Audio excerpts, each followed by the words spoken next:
সদ্য বিএনপি ঘোষিত নারায়ণগঞ্জে 5 আসনে ধানের শীষের প্রতীকের প্রার্থী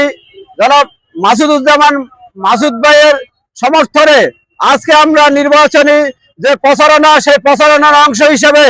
আমরা নারায়ণগঞ্জে এসেছি এবং আমাদের মাঝে উপস্থিত আছেন এই নারায়ণগঞ্জের আপনাদের নেতা, বিশেষ করে মহাসিনুল্লাহ। বিগত আন্দোলন সংগ্রামে আমরা যাকে নারায়ণগঞ্জ থেকে শুরু করে ঢাকার বিভিন্ন অঞ্চলে অলি গলিতে যার পদচারণা ছিল এবং যার ভূমিকা ছিল, সেই মহাসিনুল্লাহ বিএনপির নেতা, আমাদের যুগ্ম আহ্বায়ক এবং বিশেষ করে জিয়াউর রহমান সমাজ কল্যাণ পরিষদের আমাদের কেন্দ্রীয় সহসভাপতি সুলতান মাহমুদ পলাশ, যুগ্ম সাধারণ সম্পাদক মোহাম্মদ জাহাঙ্গীর হোসেন এবং ঢাকা মহানগরের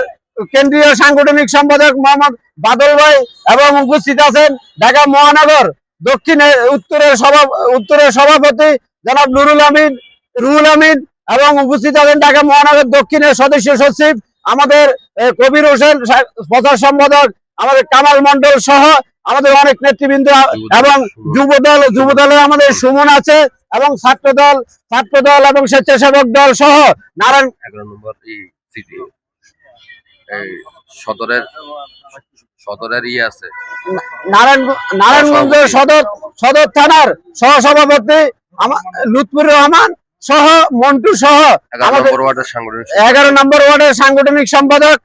এস এম দীপু এবং অঙ্গ সংগঠনের অনেক নেতৃবৃন্দ আমাদের কামাল ভাই আছে, কামাল উদ্দিন, ঢাকা নারায়ণগঞ্জ মহানগরের আহ্বায়ক আমাদের কামাল হোসেন সহ এখানে অনেক নেতৃবৃন্দ আছে। আসলে অনেক আমাদের রুফু আছে, সাবেক ছাত্র নেতা সহ অনেক নেতৃবৃন্দ আমাদের মাঝে উপস্থিত আছেন। আমরা তাদেরকে আন্তরিকভাবে শুভেচ্ছা অভিনন্দন জানাই। প্রিয় নেতৃবৃন্দ, আপনারা বিগত আন্দোলন সংগ্রামে এই ফ্যাসিবাদ এবং ঘসেটি বেগমদের রক্ত চক্ষু উপেক্ষা করে আপনারা যখন পাড়ায় মহল্লায় বিভিন্ন অলি গলিতে এই শেখ হাসিনা এবং এই দুর্নীতিবাজ পলায়নকারী শেখ হাসিনার বিরুদ্ধে যখন আপনারা আন্দোলন সংগ্রাম করেছিলেন, আপনারা নিজ দায়িত্বশীল ভূমিকা নিয়ে সেদিন আপনারা আন্দোলন সংগ্রাম করেছিলেন। এই নারায়ণগঞ্জকে সন্ত্রাসী অঙ্গরাজ্য বানিয়েছিল এই শামীম ওসমান সহ গডফাদারদের কারণে। আপনারা নিরীহ জনগণ, নিরীহ নেতা কর্মীরা ঘরে ঘুমাতে পারেন নাই, কেউ শান্তিতে বসবাস করতে পারেন নাই, ব্যবসা বাণিজ্য করতে পারেন নাই, কেউ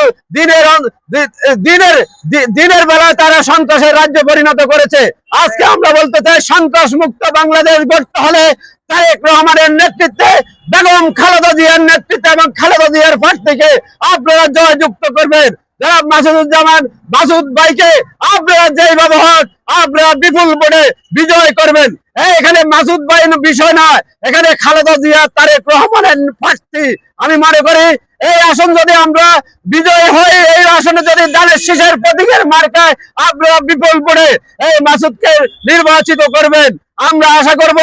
আগামী দিনে আপনাদের যে রোড ম্যাপ দেওয়া হয়েছে এবং 31 দফা যে বাস্তবায়নের জন্য আমার নেতা বিএনপির ভারপ্রাপ্ত চেয়ারম্যান তারেক রহমান ঘোষণা করেছে,